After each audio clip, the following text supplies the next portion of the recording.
Hello and welcome everyone today to this lovely afternoon. We are having today the India-Russia Trade Meet in association with the Union Chamber of Commerce and Industry of the Republic of Karelia, Russia. Our event is today supported by the Indian Embassy Federation of Moscow, the Russian Federation, and the Moscow Export Center is also supporting our event. A lot of supporting chambers in India and Russia are also present today, and the evening is powered by the Kanudoshi Group.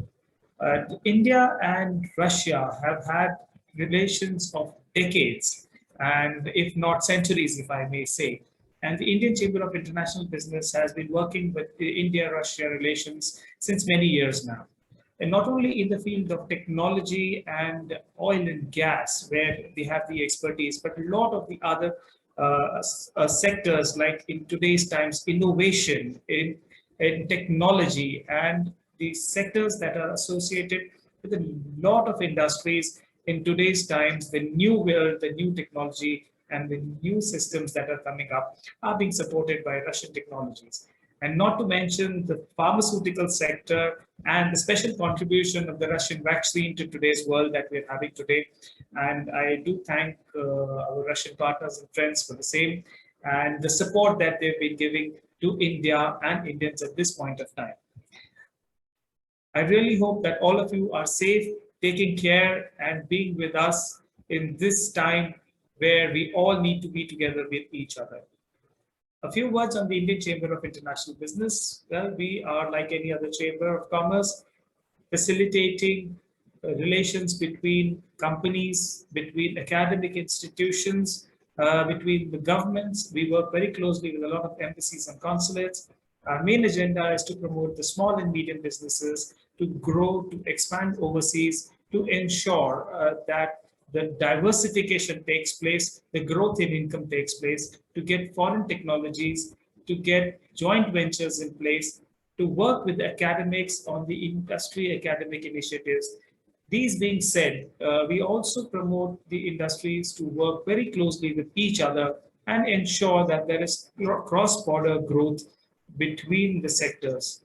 Today, all of us are interdependent. In many of the sectors, we find that one sector is very closely linked to the other. Supply chains have become interdependent. In this time, we need to collaborate more and more and come closer to closer in this new world of ours. Today's session, we will be focusing on the trade aspect between India and Russia. And we are today very fortunate to have with us Sri Shrikanta Pradhanji is the Deputy Chief of Mission, Embassy of the Republic of India to the Russian Federation. So we welcome you today to this session. I would like to introduce Binayaji as he's joined the Indian Foreign Service in 2002. As a diplomat, he served in senior positions in Indian embassies in Moscow, Turkmenistan, and Pakistan during 2004 to 2012. Later, during 2012 to 2014, he looked after India's relationship with Afghanistan and Iran from New Delhi at the Ministry of External Affairs. During 2014 to 2019, Mr. Pradhan worked as the Chief of Staff to the Minister of Petroleum and Natural Gas, Government of India. Mr. Pradhan joined as the Deputy Chief of Mission in Embassy of India, Moscow on 3rd June 2019. Sir, we welcome you today to this session between India and Russia, and we would like to hear your welcome remarks and your views on the same. Welcome, sir. Thank you very much. Good afternoon, ladies and gentlemen. I'm really thankful for being invited to speak in this prestigious forum. We have been having quite a few webinars, but I think this is one of the very few which is focused on India-Russia trade relations. So at the onset, let me thank Indian Chamber of International Business and Mr. Manpreet Singh in particular for organizing this event. We have very distinguished participants today. We have Mr. Korchunov, Director General of Russian International Affairs Council. We have the representative of Russian Export Center in India, Mr. Bekilov. We have the Karelia Chamber of Commerce. We have G2R Consulting. And as I can see, we have quite a few representatives of both Indian and Russian business. So thank you once again for organizing this event. Coming to the topic about India-Russia trade relationship or business relationship, I will structure my speech into two segments. One is the challenges that we face in India-Russia economic cooperation, and then the opportunities as we see it, which would help us to enhance our economic cooperation. Now, as you know, the two sides have set a target. We have a target of increasing our bilateral trade to $30 billion by 2025, which is very ambitious. And we also have a target of increasing our investment to $50 billion, which is currently in the range of $30 billion, which is very respectable, by the way. Now, I would say that the trade relationship is a work in progress. If we take 2011-12 as a base year, I think we have grown by about 55% from $6.5 billion of trade to now about $11 billion of trade. So in terms of percentage, it looks good, 55% of growth. But I candidly admit that going by our sizes, the two countries' size, and the size of our international trade, this is probably a minor blip in our entire trade relationship. So it is absolutely a very sorry state of affair to have such low trade. So the governments in both sides, they are aware about the potential. They are working hard to increase the trade. That's why these trade targets have been given. Now, as embassies, as Chamber of Commerce, as the governments, we are all kind of working in the same direction. So having said this, let me for the benefit of larger audience, let me mention as I see the challenges in our trade, and then I'll come to the opportunities. Now, of course, last year we had a slight dip in our trade because of the COVID-related consumption decline. So this year we are certain that we'll be recovering the trade. We are having new areas where last year we saw good progress in trade. So we are very optimistic that this year the trade would bounce back and it would go in the positive direction. But nonetheless, the larger challenge of achieving the target of $30 billion trade, that remains. Now, in terms of challenges, as I would list, I would say the main challenge with not having a robust trade is the connectivity problem. When we interact with the Indian business, when we interact with the Russian business, we find it's a common challenge both the sides are facing.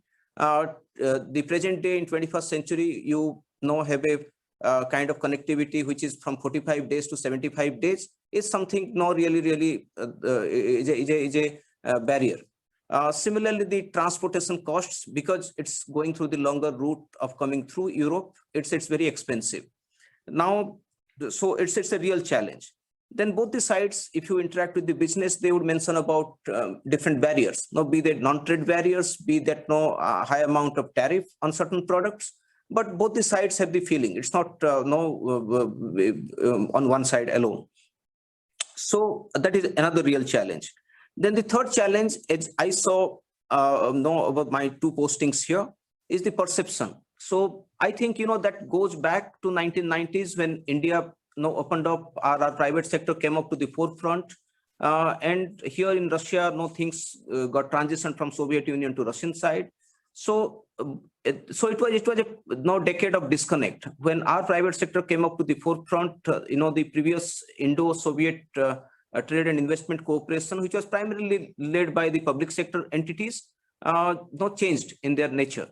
So the Indian private sector during those 10 years, I think, I would be honest, probably didn't get a chance to be connected with the Russian private sector, which still continues. So we have very few examples of Indian big business houses being present here. We have very few examples of Russian big business houses being present in India in a more meaningful way. Even now, the investment that we are talking about, $30 billion investment, most of it, I would say 90% of it is public sector driven. And again, focused on oil and gas sector mainly. Whereas now we shouldn't forget the reality that in 1960s, 70s, 80s, we had Russian investment, Russian cooperation, technological assistance in other sectors like power sector, steel sector, refineries. So that has actually gone out of our equation. Then the other restrictions, which like for example, Russia is now part of EAEU, Eurasian Economic Union, and there are certain restrictions not big in nature, but yes, if you want to export things to Russia, these no standards have to be acceptable to other 4 countries of EAU as well. So these are minor no kind of restrictions, but they exist nonetheless. Now, the biggest challenge I would say when we talk about enhancing the trade to $30 billion volume is something I would say not related to that. These existing challenges, even if you take out the non-tariff barriers, even you address all the other small problems, it's difficult to increase it to $30 billion unless we bring in new actors from both sides, new business houses, new sectors, new regions. So the trade essentially has to get into multiple other sector, and you have to involve the new players who have come into Russian business kind of segment, and same goes for involving the new Indian players into the India-Russia trade dynamics.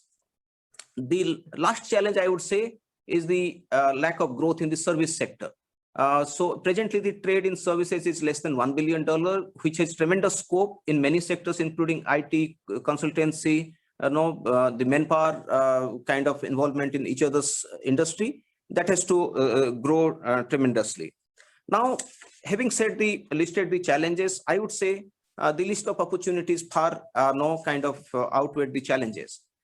We have the best possible political and institutional framework between the 2 countries.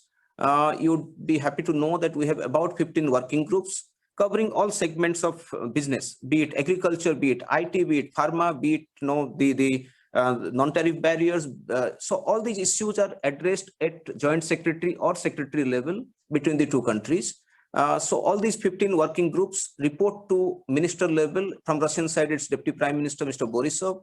So they report to the minister and Deputy Prime Minister level, and then it further gets now reported to the summit level, annual bilateral summit between the Prime Minister and President of Russia. So we have a very robust kind of institutional mechanism, and I have witnessed real issues being addressed, discussed in these working groups and ministerial level IRIGC meetings. Since last 3 years, we have introduced a new track, that is India-Russia Strategic Economic Dialogue, that is now between the Minister of Economic Development from Russian side and the Vice Chairman of Niti Aayog from Indian side. That has 6 different groups addressing different aspects of trade and commerce. So all in all, I'll say this is one of the very few examples where we have such a robust, strong governmental support and institutional framework which supports the trade and economic cooperation. Now, the other opportunity, so I think this is a good support, and one should continue to use this institutional support. The second opportunity, I would say, is the new progress that has happened in international north-south trade corridor, and the new one that we are discussing about Eastern Maritime Corridor, linking the Russian Far East with Indian Eastern Coast. So these 2 trade corridors, one is through land, one is the maritime. They can revolutionize our trade relationship. They reduce the transportation cost by about 40% and the transportation time by about 50%. So like any other trade corridor, they will take time to kind of grow. But in last 2 years, I saw a lot of focus from Russian government side. The Russian Railways is acting as a main anchor. The Transport Ministry is helping. And from Indian side, we see the Ministry of Commerce, Ministry of External Affairs, the other chambers, Concor, which is a kind of interlocutor. They are all being very active. I'm hopeful that this year we'll see these 2 routes being operationalized. Now, the third issue, as I mentioned, Eurasian Economic Union, India and EAU, they have started the free trade agreement discussions. We are exchanging lists of items where we want to kind of reduce the tariffs and increase the business. So once the free trade agreement is concluded, that would bring our commodities to all 5 countries with single approval, and that would now open more opportunities for Indian business here. Then the new thing that has happened since last 2 years is our increased focus on Russian Far East, with Prime Minister's announcing of Act Far East policy and announcement of $1 billion line of credit. New opportunities have come now during the time when Prime Minister visited here. Few days before that, Commerce Minister came with 4 chief ministers and about 200 business people. And the interesting aspect about that business delegation was that most of them were first time the visitors to Russia. So I would say this is a good opportunity to involve the new business players from India and from Russia. And I see a lot of prospects of the Indian Chamber of International Business to play a role here, since your focus has been on MSMEs, and I saw that in the last 14 years you have actually activated dialogue with new countries in this segment of medium and small enterprises. So this provides a new opportunity to bring the MSMEs of both countries together. Then the last opportunity I would say is to bring in new segments to increase the trade. So we found that during the pandemic, when the global supply chain was affected, we did some studies here at the embassy level. We consulted our stakeholders in India. We feel that there are new areas where we can aggressively work with each other. So segments like APIs related to pharma, segment like organic chemicals, segment like auto spares from Indian side. Similarly, from Russian side, there is a lot of scope and prospects for agricultural export to India. So the new areas where Russian side is working with us are areas like railways, areas like inland waterways and shipbuilding and port development, the petrochemical segment. So these are the new areas that we have found which have come into the play between the two countries. We need to work on these segments. So to conclude, I would say there is good prospects, good opportunities. What is required is that both the business segment from both sides, they need to interact with each other more frequently. Recently, we had a delegation, first time delegation in ceramic segment. From Morbi, we had a big delegation, and they came here last month despite COVID, and they found good opportunities, good partners in Russian market. So that was a realization for us that even in a new segment, when Indian business comes, because of their global competence, expertise, they could make a mark. They found partners here, they found business here. So I'm sure same thing applies for lot many new segments. What is required is Indian business, new people, new actors to look at Russia as a place for business and investment, and same goes for the Russian business. So role of chambers like yours is very critical in this. Now, the new thing that has happened, I think you would realize it better than me, is the global supply chain, the way it has transformed in last a decade. So now in Russia, most of the time when we buy things, we don't go to retail shops. We also go to the online chains like Wildberries or Ozone, who have revolutionized the market here. Same goes for in India, like be it for vegetables, Big Basket, or other Indian online shopping malls. I think Indian business has to be connected to these Russian online portals, and same goes for Russian business to be linked to Indian online portals. They are increasing in their business volume. This is an area where our chambers, our business should work on. So I'd conclude with this in an optimistic note that the potential is quite big. The support from both the governments is existing. What is required is more focused approach in certain areas, and bringing in new players from both sides. I thank you once again. The embassy is, of course, at your disposal. We have a big commercial wing. We have 5 officers working on different aspects of trade and commerce, and we'll be at your disposal at any point whenever you require us. Thank you so much. Pradhanji, thank you so much for such an inspiration information, if I may say so. And you have informed us that the delegations are still coming, businesses is growing. And I think this is one of the best news that we have received today. And so thank you for that. And as you rightly mentioned, it's time to bring in new actors. It's time to bring in small and medium businesses that work with each other, increase people-to-people contact, and bring people more closer. The more closer people come, the business automatically happens. Yes, there are definitely challenges, but I'm sure that we shall all overcome that. In spite of that, trade is growing and booming. And I really thank the Embassy of India in Moscow to support our initiative to bring businesses of India and Russia together. So thank you so much once again. It's a pleasure to have you. Please do stay around till the end for the question and answer, or somebody from your team, so that we can have any question and answers from the audience if possible.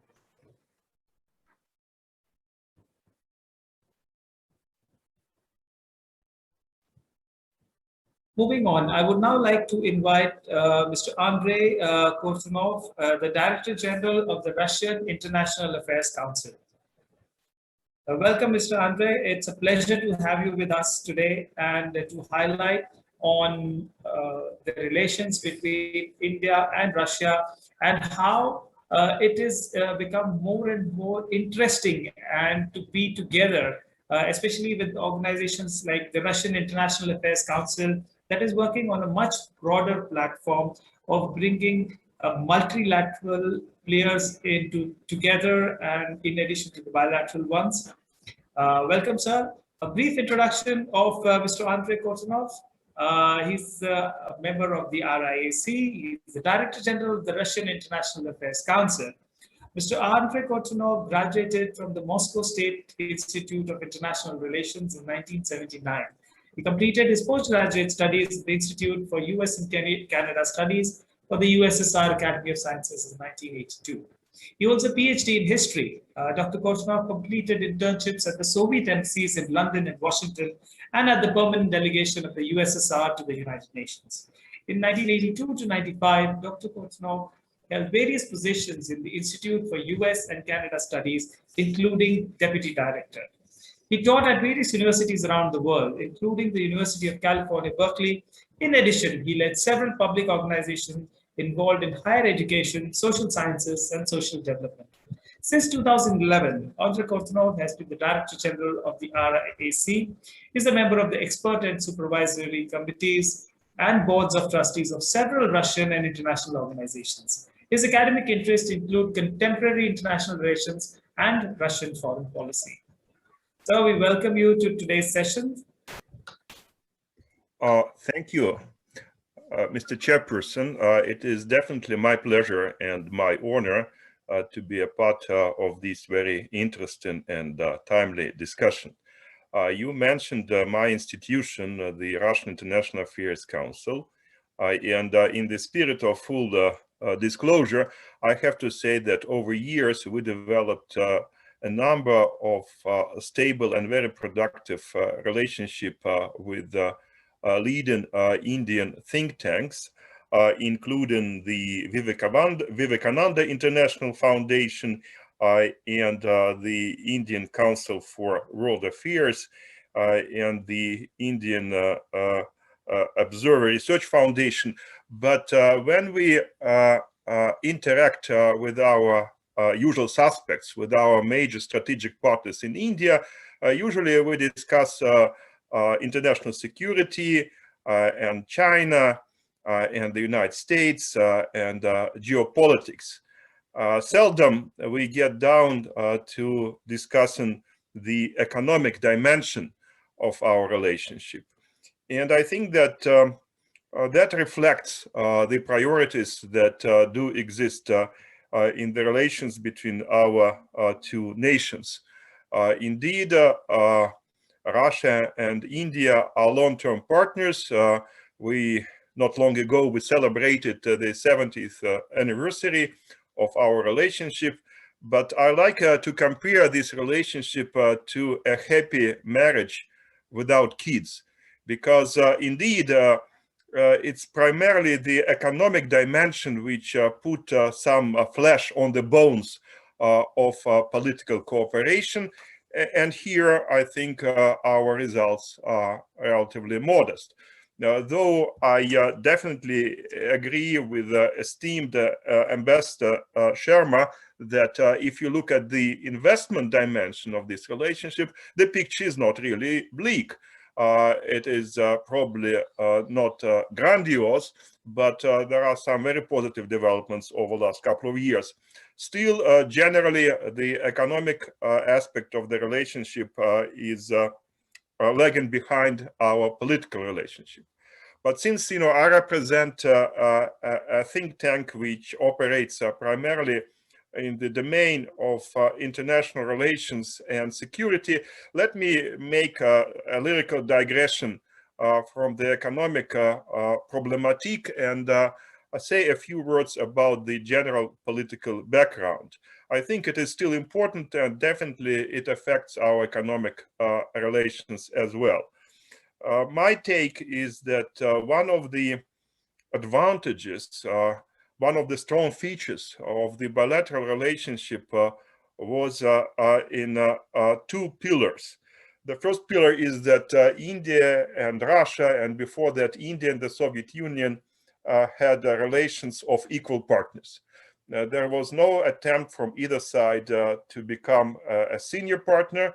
I think that there was a lot of mutual respect, understanding that our interests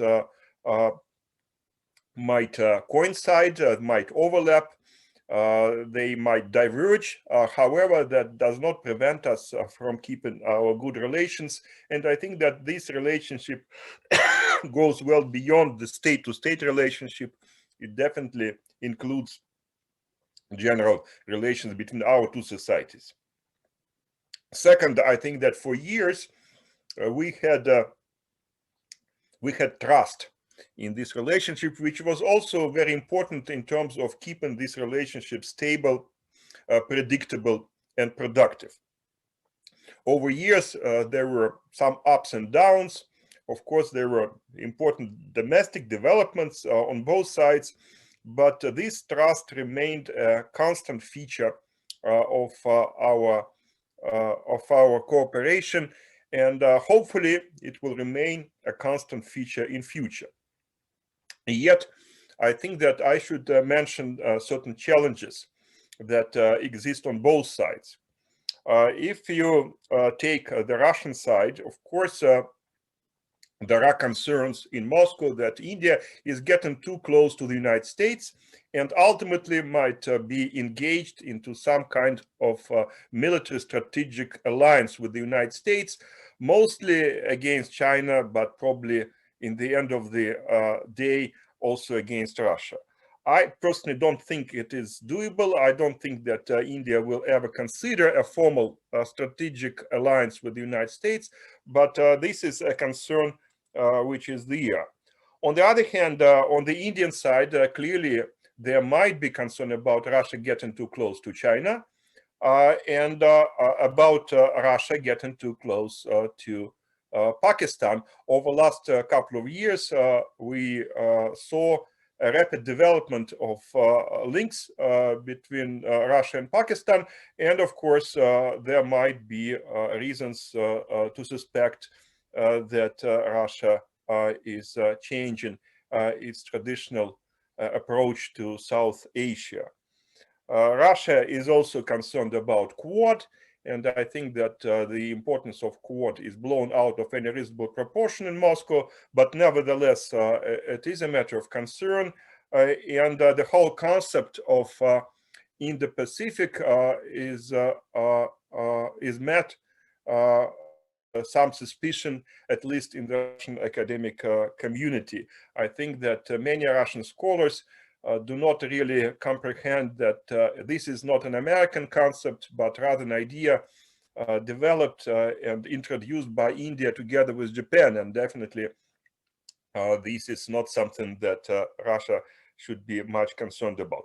However, having said that, I think that it's important to keep the dialogue on, and it is also important to develop the economic dimension of our relationship, which can outweigh some political wrinkles that might emerge even between the most the closest partners like Russia and India today. Now, if we get down to the economic dimension, I think that we should distinguish between the two agendas that we have in this domain. On the one hand, we have the traditional agenda, which is still with us, and which will probably define this relationship for some time. On the other hand, we should think about a new agenda, the agenda which reflects the realities of the global economy of the 21st century and of the post-COVID international economic system, which is yet to emerge. Now, if you take the old agenda, of course, the backbone of our cooperation has always been military technical cooperation, and it still remains a very important ingredient of the overall economic relations. However, I would venture to say that over time, this particular dimension of our economic cooperation is likely to decrease in its importance. Not only because India is trying to diversify its partnerships in the defense area, but also because in many ways India is very successful in developing its own industrial defense base. So the pattern of this cooperation should change. It should gradually move away from trade to joint technological projects that might have both defense and civilian applications. That might relate to space and to cyber, maybe autonomous little systems. Here, I think there is a lot of potential if both sides demonstrate imagination and their ability to innovate in the format of their cooperation. Another important dimension of the traditional agenda is, of course, cooperation in energy. But again, I think here we have something which reflects primarily the traditional agenda. We can talk about hydrocarbons, and I think that Russian-Indian cooperation in LNG has a lot of future. Definitely there is a potential in Siberia. On the other hand, Russia is already involved in the Indian oil processing industry, and hopefully that will stay. I don't want to dwell on the nuclear dimension, but again, this is an important component of energy. And I think that this is something that will be with us for some time. Nevertheless, I would like to emphasize the importance of new dimensions of our economic cooperation. Specifically, I would like to emphasize what Russia and India can do in the domain of green economy. The world is changing. Green economy is going to become more and more important over years. Both countries struggle with the traditional structures of their respective energy sectors. But this cooperation, especially in renewables, might offer a lot of opportunities, not only to large public companies, but also to small private entities. I would also argue that we should probably dig deeper into pharma, and hopefully, you know, this cooperation during the COVID-19 pandemic will become a kind of first but not the last step in exploring opportunities in pharmaceuticals. Both countries have a lot of capacity in pharmaceuticals. So of course, India is well known all over the world in terms of its accomplishment in this field. Russia can also offer a lot of fundamental research in pharma. I think that these potentials might complement each other quite nicely. I think that we should definitely consider more ambitious projects in higher education. And again, that should be a two-way street. I think that Russians should not limit themselves trying to get a bite from the Indian educational market, but also engage Indian universities into large-scale educational and research university partnerships. Unfortunately, I think we are still too slow in working on this, but this is a growing market in both countries, and this market should not be omitted. Definitely, I would like to echo what has already been said about information technologies. Again, here I can see a synergy that is not fully used.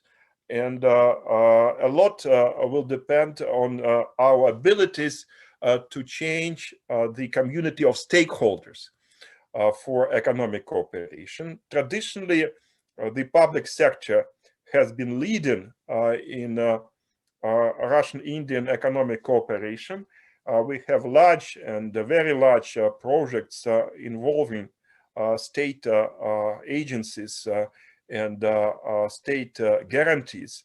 However, I think we have to go beyond that, and I would specifically mention two target audiences that hopefully will become more important tomorrow than they are today. First, it is, of course, small, medium-sized businesses, especially in technologically advanced areas. I think that both countries have a lot of potential in venture capital development, and working together, they might be more successful than otherwise. And second, I think that we should pay more attention to cooperation between Indian states and Russian regions. Again, something has already been done in this respect. We see more contacts between regional governments of the two countries. Yet, I think that it is still a moving target. Definitely, we need more contacts at the level of governors and the regional business chambers and local business associations that could help us to decentralize this cooperation and to engage other potential stakeholders. Let me also say, in concluding my presentation, that I think that we should not forget about the importance of the second track and 1.5 track meetings, like the one that we all participate to today. These meetings help to get a better picture on what's going on both sides. It helps to identify opportunities, but also to identify bottlenecks and unresolved problems that have to be addressed. Therefore, I do hope that we will have more events like the one that we have today, and that would also make a contribution to people-to-people relations and to better understanding, not only between our two governments, but between our two societies. Thank you.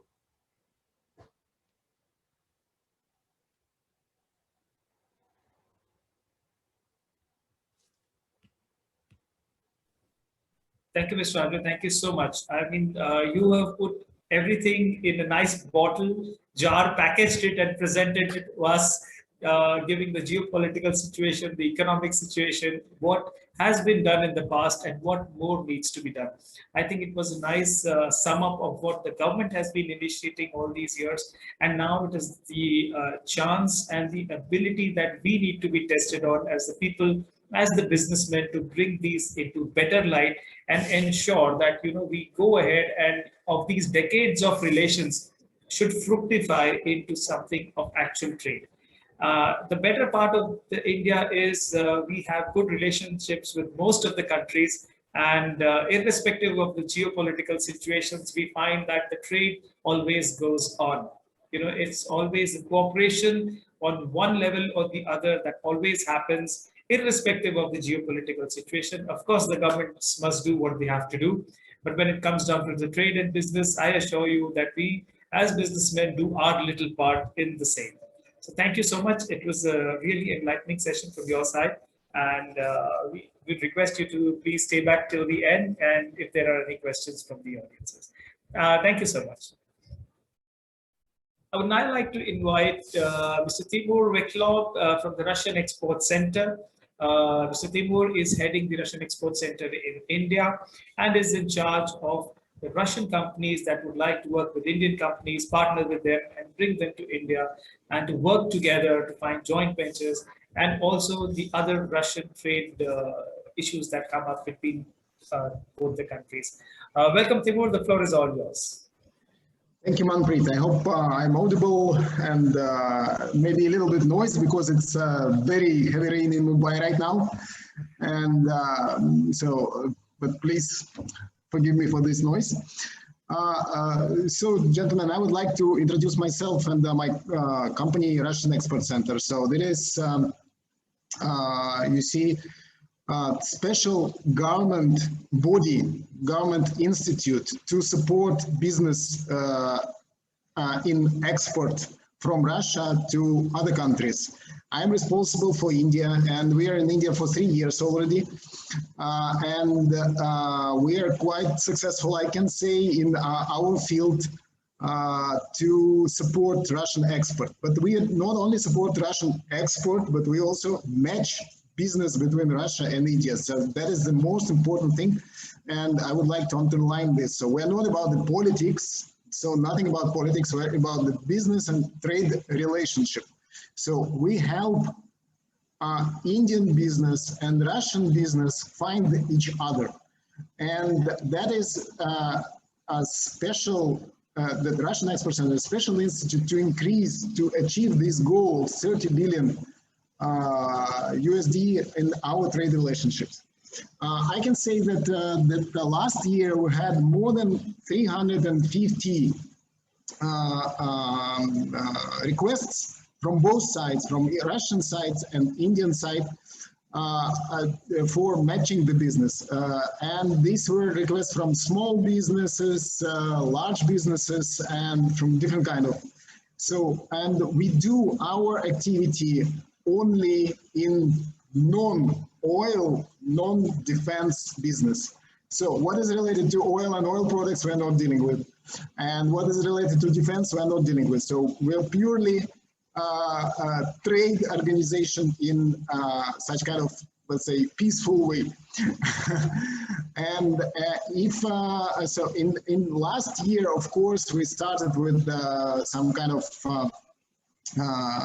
resources like timber, like food products, like agricultural products. But after that, we made, of course, because of COVID, so we made a big accent on pharma and protection from virus and from different kind of disease equipment. And last year we supported business on 20 million USD only. So out of 30 billion, all 20 million is ours.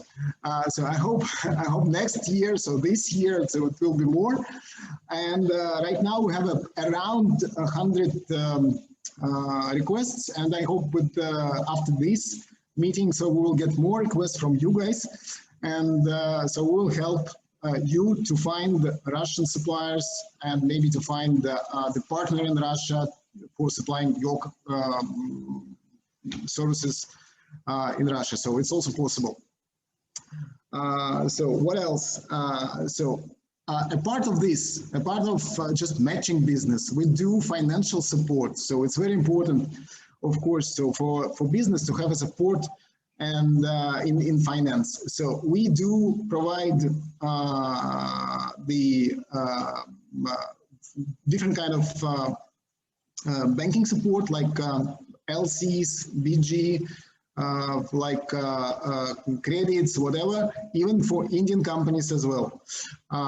So because a part of Russian Export Center is Exim Bank of Russia. So Russian Exim Bank is a part of Export Center. So that's why we have financial instruments. So another side, we also do insurance of the deals. So we do make an insurance of the deals for the Russian supplier and also for Indian suppliers. For Indian buyers. And in this sense, the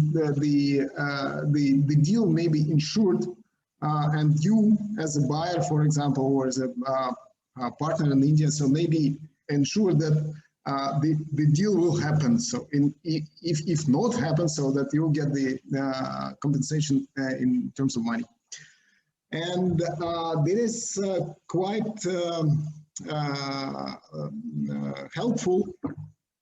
And in last year, we made approximately, so for the insurance, we insured deals on $60 million to India. So that was a good year. I can say that most of the deals were in the resources resource trade.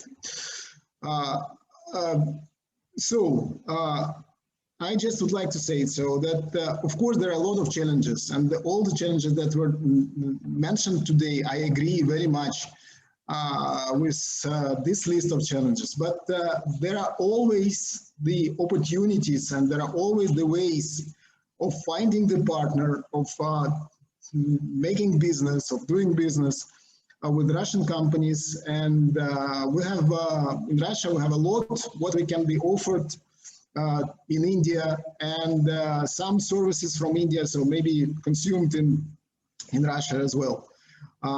So we also can consult you how to manage with Russian companies and how to make these kind of deals real. And the most important part of my speech today, the most important. So we're the government institute, we don't charge any commission. So we do work for the contracts between you and Russian suppliers.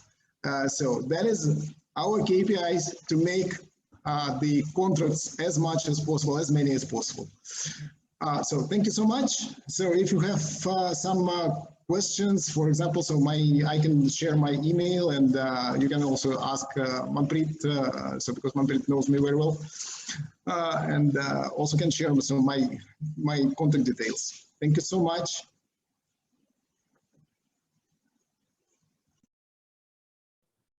Thank you, Timur. I think you said the most important things that anybody in India wants to hear, that you have the money, you're ensuring their money, and you're ensuring that the business gets done.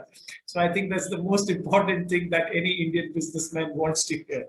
So definitely we have already, I think, started getting a lot of questions about your contact details. So we shall be passing that to them, and we will try and do whatever best possible to bring both the businesses closer together.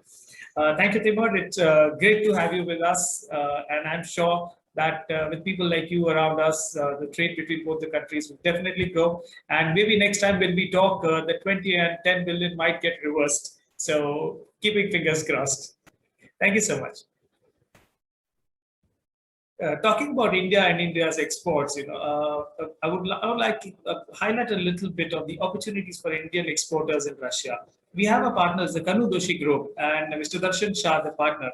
Darshanji, welcome to today's session. It will be great to listen to you from the side of the Indian perspective, and I hope that it's going to be a learning experience for all of us. Welcome, Darshanji. Thank you so much, Manpreet, for the kind introduction.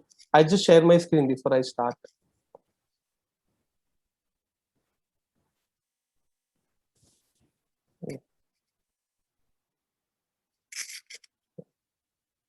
Is my screen visible? Yes, Darshanji. Yes.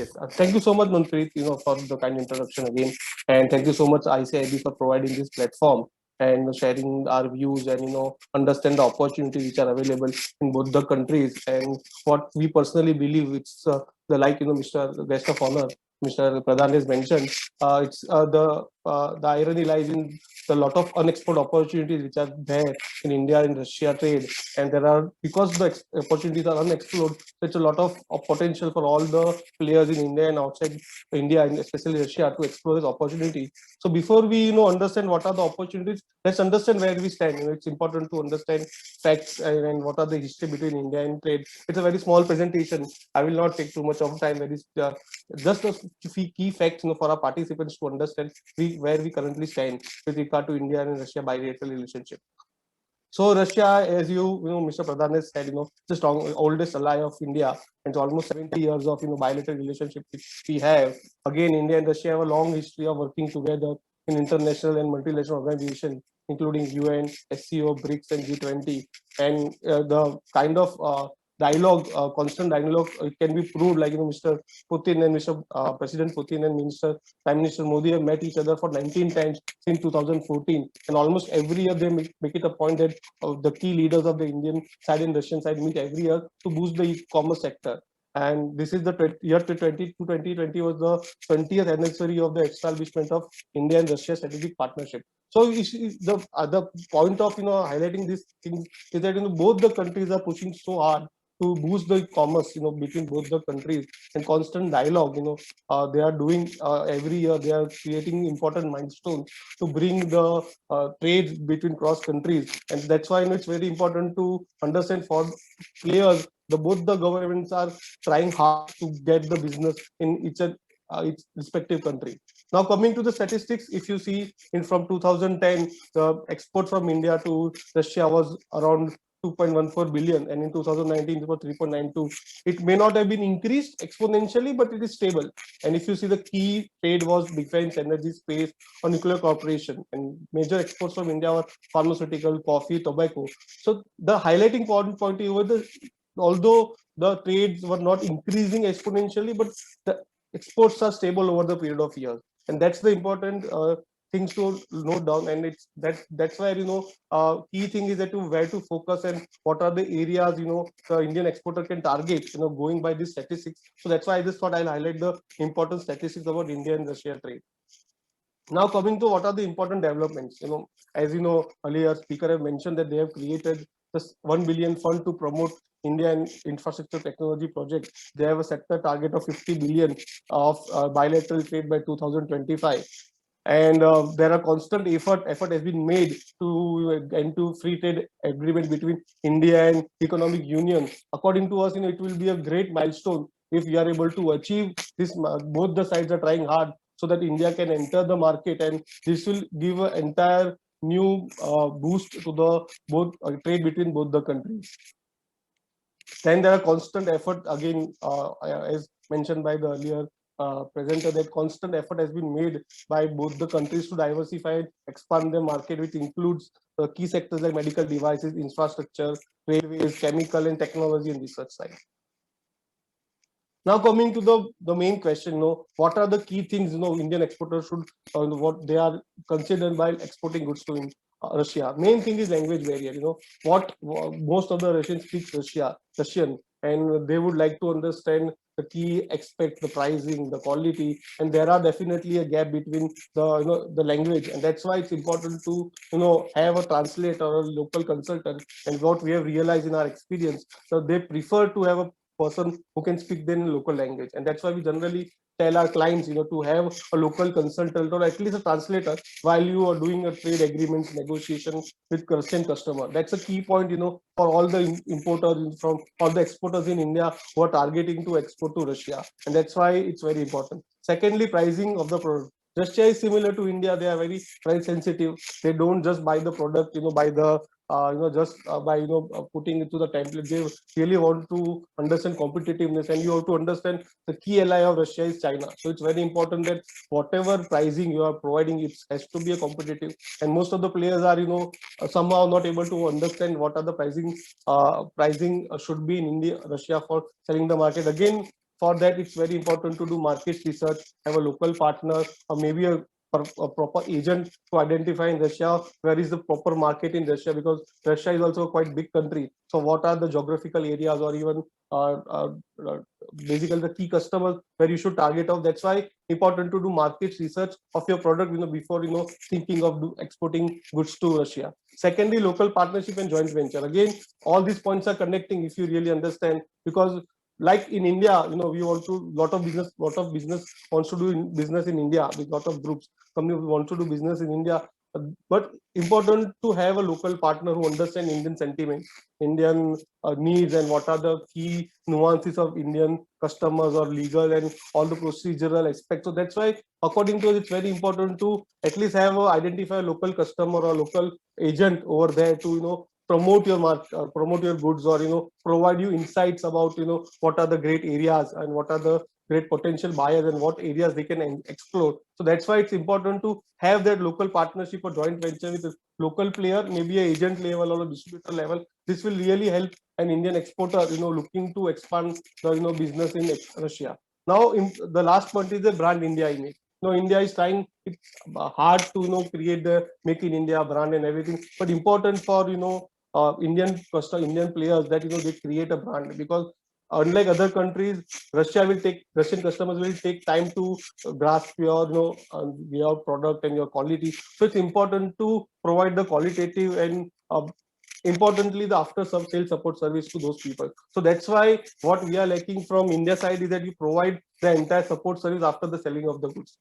So that's why important to provide the customer experience. As again I mentioned that China is the key competitor. So for Indian customer to break that barrier, it's important to provide the holistic solution, constant dialogue with your customers, after sales support service, feedback from the customers to keep the food, to keep your standing strong in Russian market. Yeah. So these are the key things for which we thought is a very key factors for any players to export goods to Russia. Now coming to how we can help, as a Kanudoshi group, what we can help, as I mentioned to you, we can do a market research for the people who want to export to Russia, finding a local partner, then all the procedure aspect like export procedure and all those things, tax compliance in India and Russia, due diligence if somebody wants to acquire or have some kind of a M&A deal, cross-border transaction structuring. What we can help, why we can help, because we are we have a strong international network. We have a affiliated partner in Russia who have the office in St. Petersburg and Moscow, and also by legacy we have 40 years of experience in handling the international clients and assignments, and we have a qualified team, and we provide one-stop solution for all the customers who wants to do international transaction with Russia. And just to give you a broad overview of our core team, we are 8 partners team, and each and every partner is in charge of key factors. Some of are in charge of management, some are in charge of tax and regulatory, transaction structuring, and all those stuff. For any other query or any other thing, you can definitely reach out to us or Manpreet, and he can share our coordinates with you. Thank you so much for kind listening.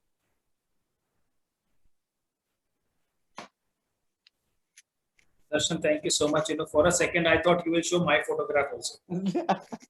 I wish. Okay. Can you please stop sharing the screen? Yeah, just.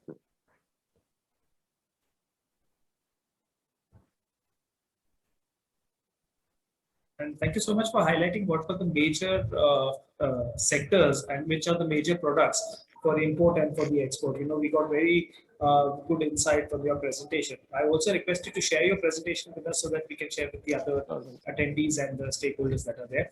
So thank you so much for that.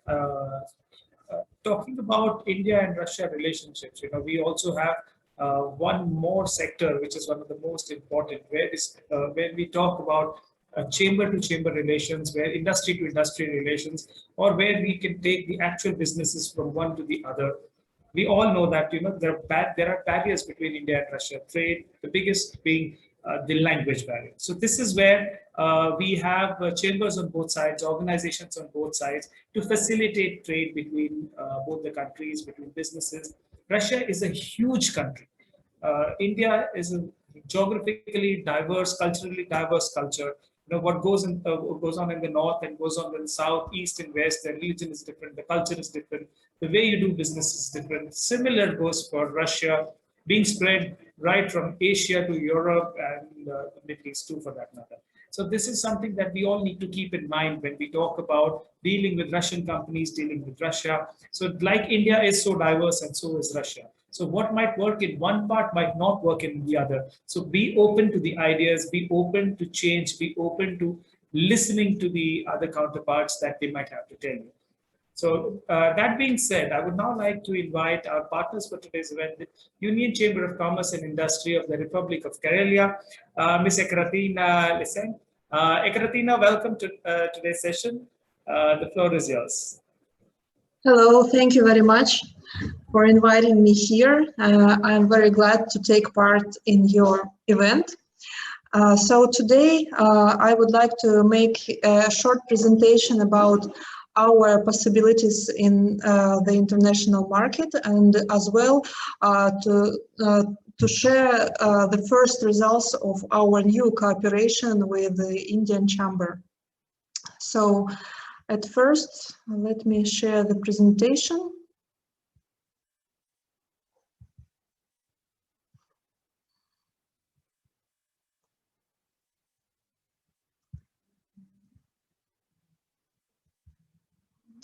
So you can see it, yes? Yes, it's visible. Very clear.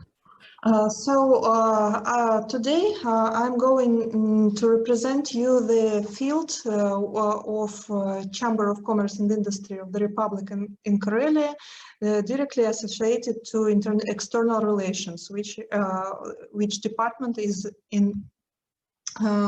my work. So at first we have internet website. You can see it. It is presented up here, where we share our news and services of our work, of our enterprises, and so on. Also, we share different information for our members, and of course, announcements and events of between different Karelian business community. Also, why today I'm presenting our website, all companies have the possibility to make the presentation there, make a request for a search of a business partner, of course, product promotion on internal or external markets. And we help to set the business contacts and different trainings and news. Also, we have, in spite of our website, we provide different services like organization and running long-term joint projects. And of course, we do it in cooperation with our partners from Export Center here and in Karelia. So we have already some events that we have organized together and that already had the results in international trade. So of course we can organize and run economic business missions and negotiations. Of course, now we had during the last year, due to COVID, we had to switch it to online format, but still this format also shows that it can work, and the negotiations brings the profit results. Also, nowadays very popular is the remote participation in shows, different exhibitions, and of course we can offer legal services, expert services, and consulting. For the companies that are ready to work with Karelian market or are ready to invest in our market. The most important thing now that I have to say, that from the last year, the Republic of Karelia, due to its geographical position, is included to Arctic zone. So we have a great economical support for the companies who are ready to invest in this region and who are ready to make their cooperational enterprises with our Karelian companies. And this leads us to the start of our relations with Indian Chamber of Commerce. Last year, the General Consul in St. Petersburg, Mr. Deepak Miglani, paid a visit to our city, to our manufacturer, which is providing the different facilities for nuclear industry, and they already started to cooperate with India, and so this was one of the first steps, and our president, Mr. Alexander Pankratov, had a meeting with Mr. Miglani, and they negotiated to start share information about the companies, and we also have the first seeds of this cooperation. So by help of Mr. Miglani, we were redirected to Indian Chamber of Commerce, and we had already took part from the last November. in 4 president in roundtable meetings, where we started to work out the facilities, the possibilities of helping for the companies and new opportunities in post-COVID times, and of course in nowadays times. So we are now looking for the new opportunities and collaboration between all Indian business group members and our chambers present. Also, we had already, I will speak about this a little bit later, a very profitable B2B meeting between our companies with India. Of course, different insurance practices should be shared now during such a risk period, and we have already, as you see here, the special email where we can collect all the proposals for the future meetings, and of course we have started to invite other chambers who is working with us to this community. And now we had negotiations with our neighbors, Finland, Finnish Republic, the Chamber of Commerce in Joensuu, and they have a very good will to become a part of our community with India and to invite the companies interested in this collaboration. Of course, the main in our work, which the main goal of our work, of course, is the cooperation between companies. So in January, we had the first meeting between 5 companies from Karelia and a little bit more companies from India, from different fields, from tourism, from food sector, from filming sector, and some of them already started negotiations for future collaboration. And of course, very important part of our work is the meeting with Singapore companies that which was held in online format, and the company from Russia, G2R Consulting, they have already started. They have already held a meeting in Singapore with prominent company about different digital technologies for transport sector, and we hope that soon the presentation of them will be here, and this technology will be invented in Russia as well. But for today, to start more profitable cooperation, we have now 2 projects to announce here. My colleague Svetlana, she will be in charge of these projects, and she will be the contact person for everybody who will be interested in it. So the first project is about the business. The goal of it is to increase the number of tourists to India after of course the pandemic will end and cooperation will continue, and this business must bring results.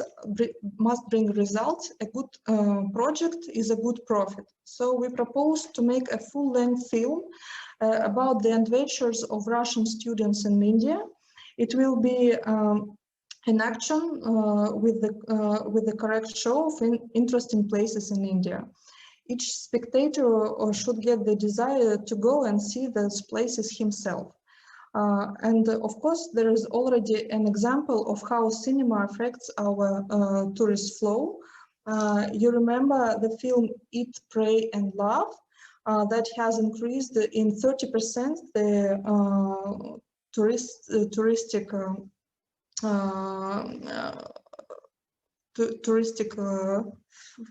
stream from European countries to India.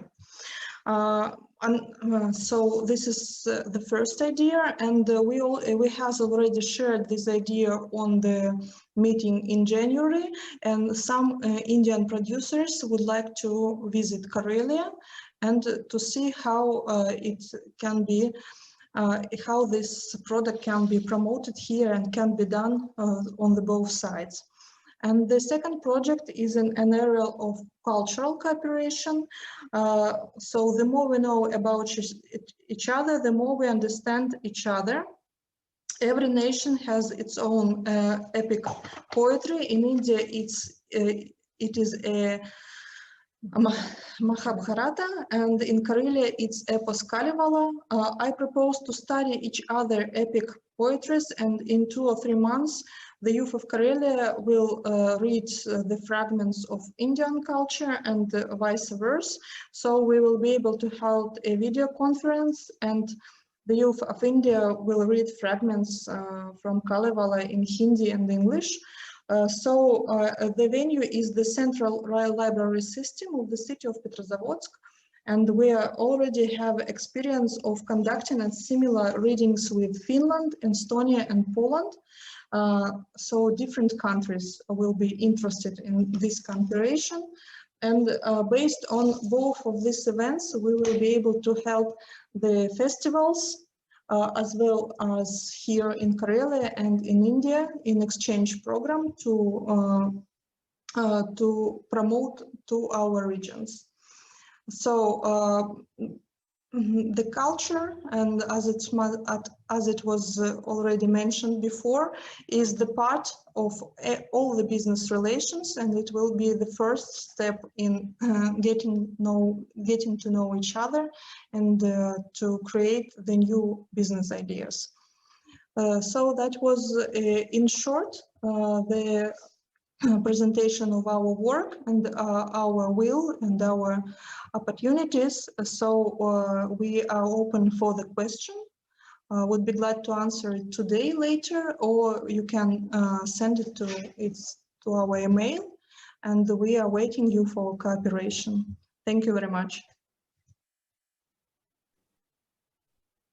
Thank you so much, Ekaterina, and thanks both of you for being with us here today and explaining how closely you are connected to India, let it be through us or IB's chamber or through Indians based out of Singapore. So we will try our best. So however we can support these initiatives, let it be cultural, business, tourism, so any support needed, we are always here to help. A lot of the people, especially the tourism industry, are affected by this pandemic, and we will try our best to put all these back on their feet and to try and work together. Both Russia and India are very good when it comes to traditional tourism opportunities, and I think it is high time we start and revive that very fast. And right in the beginning, we were informed that the delegations have started, and there was a delegation from India to Russia, and I think that is something that is good news, and I hope that we will very well take this up, and I hope that it's a good beginning from this time. Thank you so much, Ekaterina. Sure, thank you very much. I would now like to invite our partners for the B2B that we are having. We are having from the next 3-4 days, we are having a B2B on Indian businesses and the Russian businesses taken care of G2R Consulting in association with the Moscow Export Center. So welcome Irina Velova and Mr. Anton, who's the CEO. Thank you so much for being with us here today. It's a pleasure to have you here. Добрый день, меня зовут Антон, я руководитель компании G2R. Рядом со мной Ирина, она будет переводить мою речь. Она руководит отделом внешнеэкономической деятельности в нашей компании. В первую очередь хотелось бы поблагодарить ассоциацию ICIB за возможность поучаствовать в данном мероприятии. Good afternoon, everyone. My name is Anton Yanin, and I'm a head of Asia Expert LLC company. So we are the group of G2R company who are working with the foreign marketing with the import and export. So first of all, I want to thank you, the Indian Chamber of Commerce and Industry, for the participation in this meeting.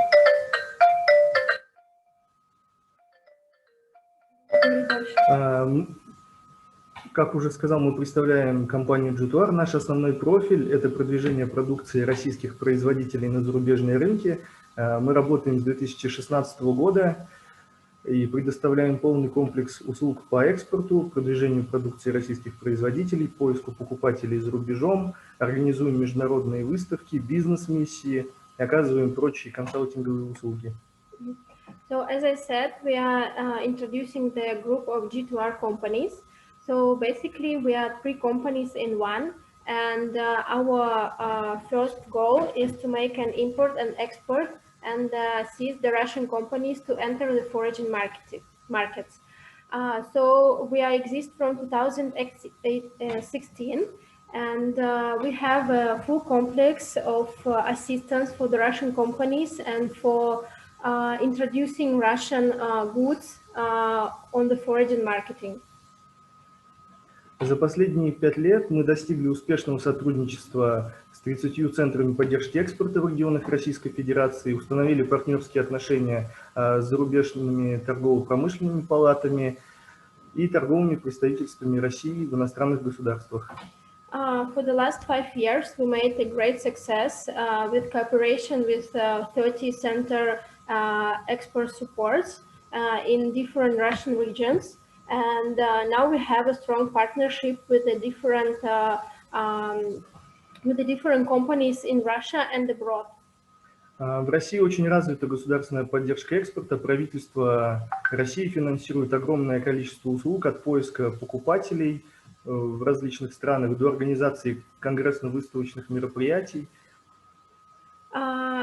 In Russia, the government is really support the import and export of the Russian small enterprises. So now we have a financial support of for the different way of consulting projects, from the research of the book buyers and distributors till organizations of different exhibitions.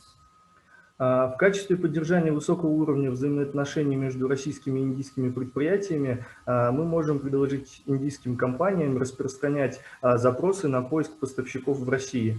Если какое-либо индийское предприятие интересует любой вид продукции в России, мы можем распространять запрос на покупку среди государственных структур, с которыми мы сотрудничаем, то есть с центрами поддержки экспорта, и оказать содействие в организации переговоров между индийской и российской сторонами. We are really looking forward for making the strong relationship between Russian enterprises and Indian companies. So from our side, we can offer you the marketing support, also the consulting support. So we can organize the negotiation between Indian part and Russian part. And also we can make a small announcement between the Russian export clubs. Также хочу отметить, что завтра произойдет официальное открытие онлайн-бизнес-миссии московских компаний в Индию, которую компания G2R организует совместно с Московским экспортным центром. В бизнес-миссии примут участие 19 производителей различного вида продукции, электроники, различных видов оборудования, строительных материалов, которые заинтересованы в выходе на индийский рынок. Поэтому приглашаем всех, кто заинтересован в сотрудничестве с российскими компаниями, принять участие в питчинг-сессии, где каждая московская компания кратко расскажет о себе, представит свою продукцию. Все это состоится завтра, 18 мая, в 10 часов по московскому времени. И, возможно, эти компании, которые примут участие в качестве слушателей бизнес-миссии, также будут готовы принять участие в прямых переговорах между непосредственно с компанией, которые пройдут 20 и 21 мая. I wish to know that tomorrow we will have the official opening of the online business meeting between Russian companies and Indian enterprises. So we will have 19 Russian companies who will introduce their goods for the Indian partners and also the different Russian enterprises. So we have the electronic and different building materials. Also, it's lead construction and other different companies. So they are very interested to enter the Indian market. They are looking for Indian partnership. That's why we will be very glad if all of you can participate in this small meeting. So we will share the link to the email for all of you. It's an open meeting. It will take not so much, but you can listen and maybe you will be interested. And after that, the Russian companies is free to make a negotiation between Russian party and Indian one. So if you like, we will be glad if you can join. На этом у нас все. Спасибо всем большое за внимание. Ждем вас и индийские компании на бизнес-миссии. So that's all what we would like to say today. If you have any questions, don't hesitate to contact us. If you like, the Indian Chamber of Commerce and Industry has our contacts. So please let us know. And tomorrow we will be glad to see all of you on the opening of the event. Thank you, Anton, and thank you, Irina. Thank you so much for the detailed introduction and mentioning regarding the B2B. We had already circulated all this information to the members, and we have already shared the list with you. If anybody else is interested in participation, please send us an email and we shall do the needful. Thank you so much, Anton and Irina, once again, and wishing a very good opening tomorrow for the same. And in the next 4 days, we are partnering with G2R Consulting and Asia Connect for the B2B meetings, and we hope that it's going to be very successful.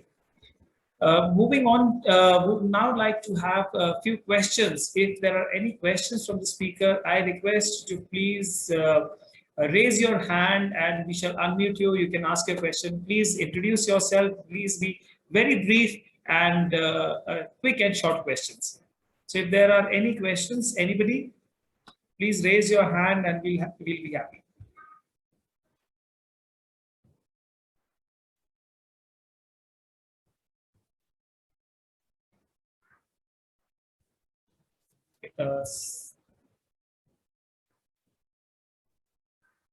Any questions? Okay, let me just.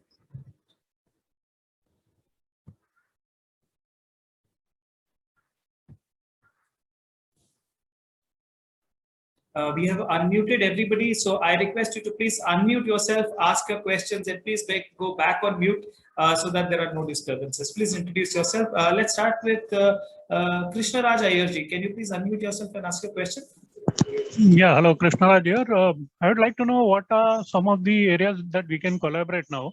I am looking at cyber security as a main challenge wherein we can possibly collaborate. So I would like to know if anybody has an offer. What you can do is you can send an email to office@icib.org.in. This is the official email address of the Indian Chamber of International Business, and we will forward it to the companies in this sector and they shall contact you directly. So any one-to-one queries, you can please send it to us. We'll be more than happy to connect you with these companies. Thank you, sir. Mr. Ravindra Patilji.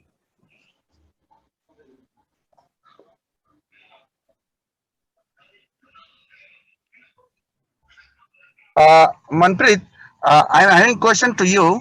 Yes, sir. Can you do a payment today and can you allow me to have interactions tomorrow, from tomorrow onwards? Sir, can you please take this offline? You can yeah. Yeah, please. Yeah. Thank Yeah. Thank you. Mr. Vicky, can you ask your question? Yes, sir. Actually, I am exporter of textiles from India. So I would like to know about the importers from Russia, to where the areas So specific query. So please send us an email on office@icib.org.in and we will forward your query to all our Russian counterparts and you can go ahead with that. Okay, sir. Thank you, sir. Thank you. Any other questions? Mr. Sumit Mohan. Sumitji, can you unmute yourself? Yeah, hi, myself Sumit Mohan Saxena from B2B Alliances, Noida, India. And my question is regarding the how are you going to facilitate the importer and exporters? Is there any online portal where we get to see the details of the importers sitting there in Russia and the kind of requirements which are raised regularly, where we can see if we can fulfill those kind of requirements in terms of doing exports there? That can really help us because we have no visibility in terms of the importers sitting there, in terms of the requirement which are getting created over there. So is there any online access to that? Sumiji, at this point of time, our chamber is not facilitating any such things. But then, yes, when we get any query for a particular importer and exporter, we are having a lot of counterpart chambers and government organizations. Even in this session, you heard 3 or 4 of them. So what we do is, if we get any specific inquiry, we forward it either to the embassy or to the partner chamber of commerces, and they circulate to their members, and they come back to us or they contact directly. So we'll be happy to facilitate if there are any specific inquiries.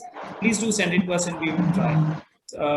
There are lots of, the world has become very small, so there are a lot of other websites that are facilitating this.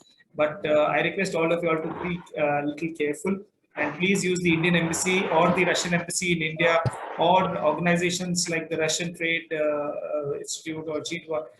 Or the conversation group, see similar kind of people who facilitate you, who can take a guarantee of the person or the importer or the exporter on the other end, because that helps a lot. So that is something that I request you to please take it up and either directly or through them. Sure, thanks. Manpreet, may I add? Yes, Timur. Yes, Timur. Please, please go ahead. Mr. Sumit, you see, so there are few obstacles of such approach that you suggested. So first of all, it's language. So all the Russian, let's say, exchange information platforms are in Russian. So Indian, so you speak English, so you use English, so it's the most spread language, so it's fine. But you cannot, catch your request from Russian, let's say, list. So it's quite difficult. So, and another thing that all these kind of platforms are very much specified. So that people are working only with, for example, serials. Yeah, they're doing only this. And if you would like to if you have some kind of I don't know, medal request for medal. So you cannot go to serial, yeah. So it's not possible. That's an obstacle. So that's why I very much agree with Manpreet, with the approach of Manpreet. If you have very particular requests, so you go to very specific organization like you had today in our session. You'll get the reply.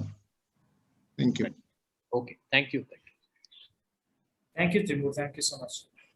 There is one question on the chat box. I'll just try to see. Okay. Skolokov Foundation in Moscow. I think, Timur, you can highlight on that. Can you please read this question, because they want to know about this startup sector and this Skolkovo Foundation in Moscow. Yeah, Skolkovo Foundation is also a government-supported organization. So that is in Moscow area, so it's in Moscow. But they work with all the country. And Skolkovo Foundation supports startups, mostly for startups. And they do quite good job, I can say. So they support them financially, and they have a list of startups with the ranging and everything. So, and if you would like to manage with startups, so that's possible through Skolkovo. Yeah, it's possible. Thank you, Timur. Thank you so much. Mr. Arvind Kale has a question that are there going to be any agricultural implements sector? Anybody is going to be there? I think for the B2B, Mr. Kale, there are nobody from the agricultural implements, but if you can specifically send us the inquiry or to Timur or to anybody who's here, we'll be happy to help. Any other question? Hello. Hello. Yes, sir. Hello. Haji Zoeb ji. Yeah. Good afternoon, sir. This is Zoeb from eBay Enterprises. We are both into imports and exports. We do third country exports also. So is it possible from Russia, what is the best logistic mode of transport to India as well as to Africa from Russia? We need a lot of steel. We buy a lot of steel from Turkey. So we ourselves are importers of steel into India. So is it possible? How is the logistics to Africa from Russia?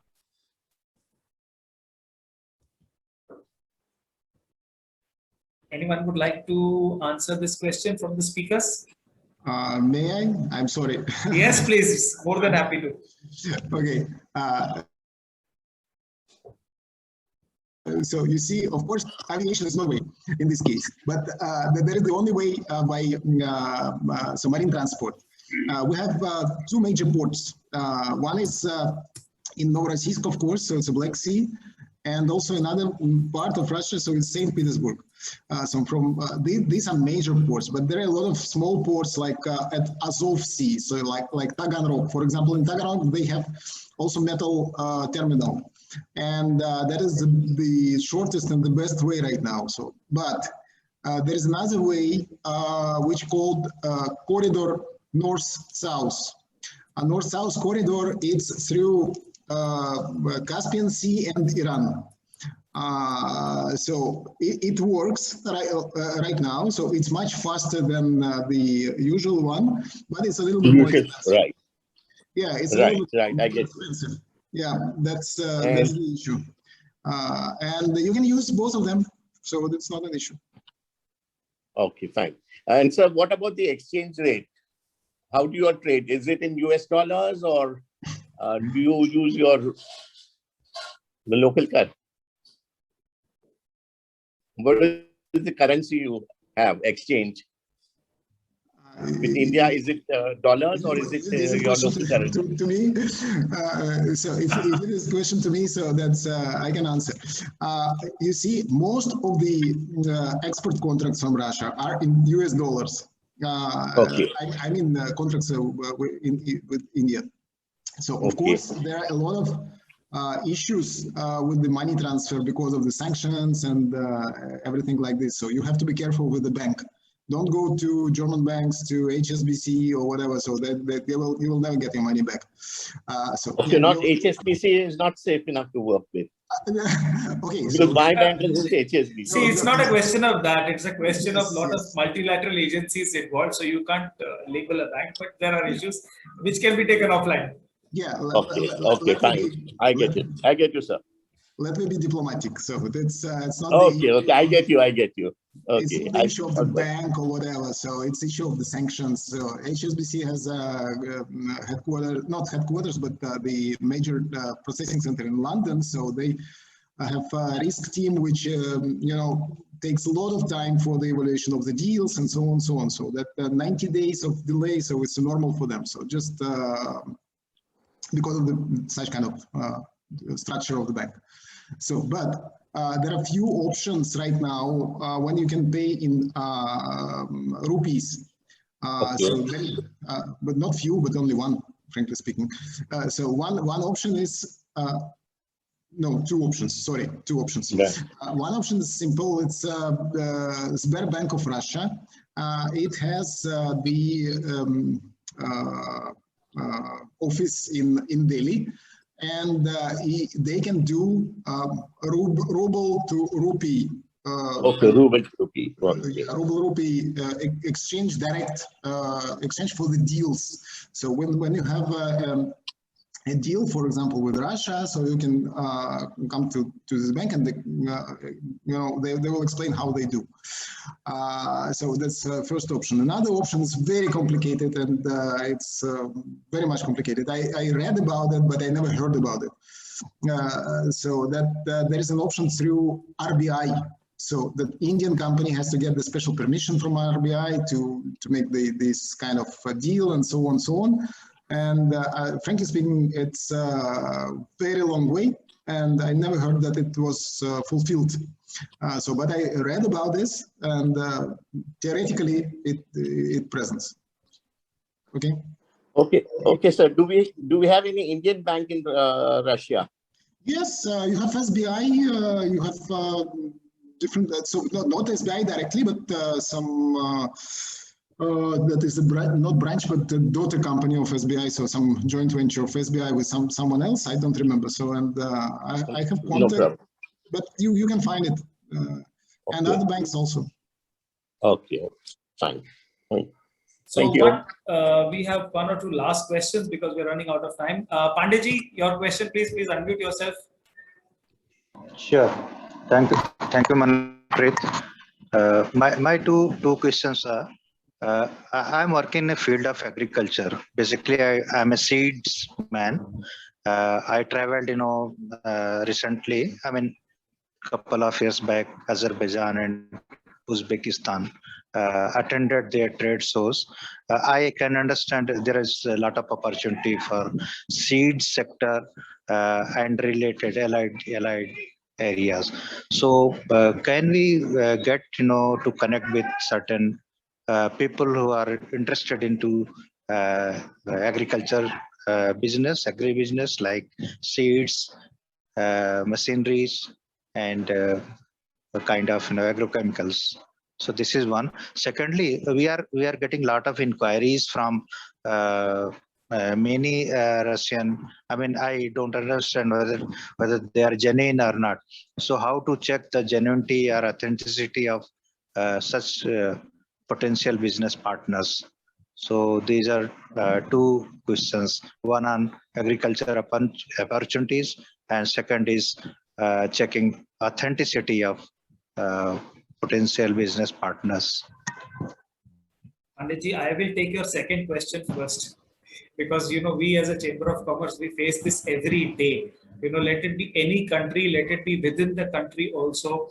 And Indian Chamber of International Business, we have our presence in 41 countries. And in spite of all this, and in spite of having our counterparts, there is no way that anybody can take a guarantee of either the buyer or the seller.